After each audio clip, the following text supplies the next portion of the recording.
That is the FBI working with the public as I promised, being transparent and providing critical information along the way in the manhunt for the suspect and suspects involved in Charlie's assassination. We received over 11,000 tips in the first 24 hours alone. We received 16,000 submissions to our digital media enterprise and tip lines. That is a large number of material to go through.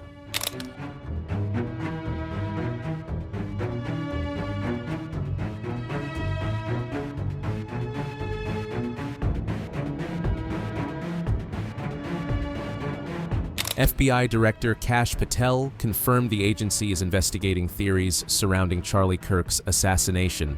Patel said the probe is thorough and exhaustive, examining every detail of the Utah Valley University shooting. He said that authorities are looking into whether Tyler Robinson, the suspect, may have had an accomplice in the killing. The FBI is also reviewing videos showing a man making hand gestures near Kirk at the time of the attack. Patel described these gestures as potential signals, similar to baseball coaches signaling players during a game. Flight data gaps near the site of Kirk's death sparked speculation, but Patel explained the gaps were due to rural coverage. No other arrests have been made, and Robinson surrendered after being recognized by family members. Patel's statement comes amid swirling conspiracy theories on social media, blaming both political sides for Kirk's death. The investigation also addressed a plane that allegedly turned off its transponder, concluding the data gap was innocent. Patel emphasized the FBI is meticulously investigating every question and theory to ensure a complete understanding of the case.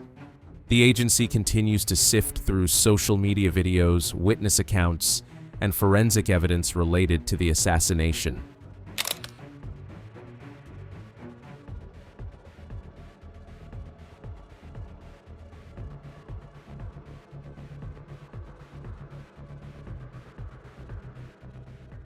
I want to provide by providing a briefing into the tragic assassination of Charlie Kirk. It's important that this FBI is transparent as possible without jeopardizing investigations. Charlie Kirk was shot at 12:23 p.m. on September 10th. I think this timeline is critically important. Less than a day later, the FBI, at my direction, released the first set of images of the suspect that we captured based on our analysis on the ground. Later that evening, while conducting extensive interviews and cell phone analysis and also flying out evidence response teams and hostage rescue teams and evidence tacticians who were collecting evidence in live time and flying them back to Washington, D.C. in our laboratories for immediate analyses, we were able to extract video from the campus feed. And at my direction at 8 p.m., in partnership and promise to working with the public to bring this fugitive to justice, we released a newly, never before seen video of the suspect. We also released new enhanced photos of the suspect.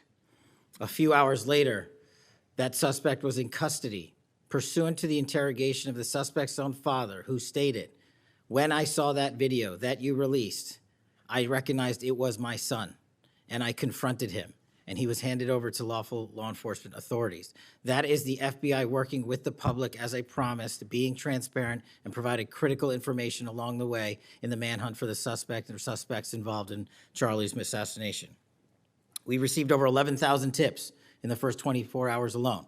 We received 16,000 submissions to our digital media enterprise and tip lines.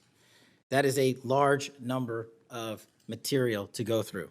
I want to thank President Trump and the Attorney General, Pam Bondi, for their unwavering support and commitment of resources to this and all investigations. I also want to especially thank our colleagues in Utah, the Governor's Office, DPS, and the sheriffs out there. State and local law enforcement partnership has been a cornerstone since I took over at the FBI, and it was no different here. And our teams in Salt Lake City, our SACs out there across the country, our lab technicians in Quantico who raced to complete the evidence analysis so the public could have the answers they need. These people worked through the night without sleep for days on end. They are to be commended. They are not to be attacked. And many, many, many more people I don't have time to thank here today. But I do want to thank the American people especially. The mission of the FBI is for them and with them and by, with, and through them. And is that mission and that ethos that I brought to this investigation and so many others, and that's why that suspect is in custody. We cannot do our job without the American public and credible reporting in the media, and that's why Tyler Robinson is in custody today, about to face charges.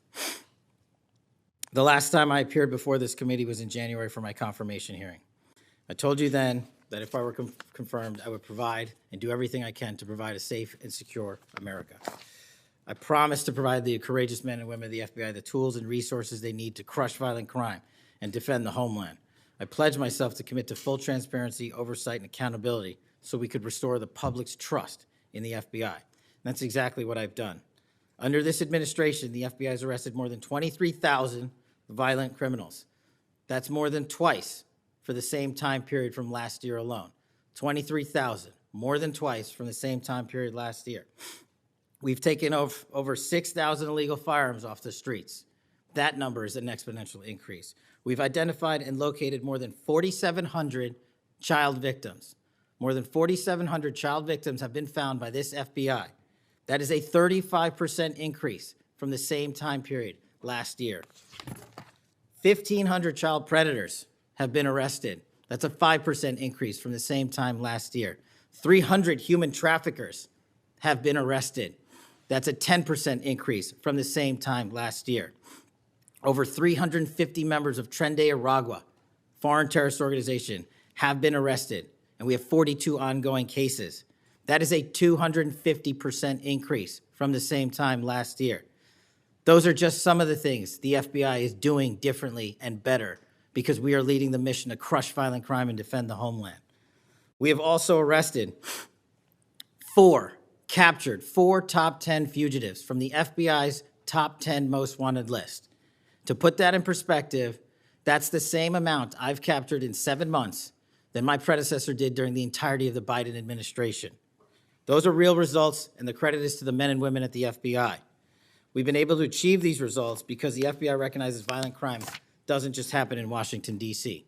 That's why one of my first decisions as a director was to get the people, the Bureau's professional staff, out to the field. And we've done that with great speed. And every single one of your districts and states has received a plus-up of FBI personnel, agents, and special operators to the tune of almost 1,000. We did that because crime had unexpectedly and unacceptably exploded across the country. In fact, one of the stats that the American people should thank the FBI the most for is we are on track to have the lowest murder rate in modern American history. The lowest murder rate by double-digit percentages. A major factor in the drop of this violent crime is the FBI's flagship Operation Summer Heat. We use this initiative at the direction of the President and the Attorney General, surging resources to our major and mid-major cities across America, conducting intelligence-based operations to target the worst of the worst, to target the gangs, to target the transnational organizations, to target the TCOs, and to target the drug trafficking cartels. And we have taken them out city by city. There's a lot of work left to be done, but we're off to a great start.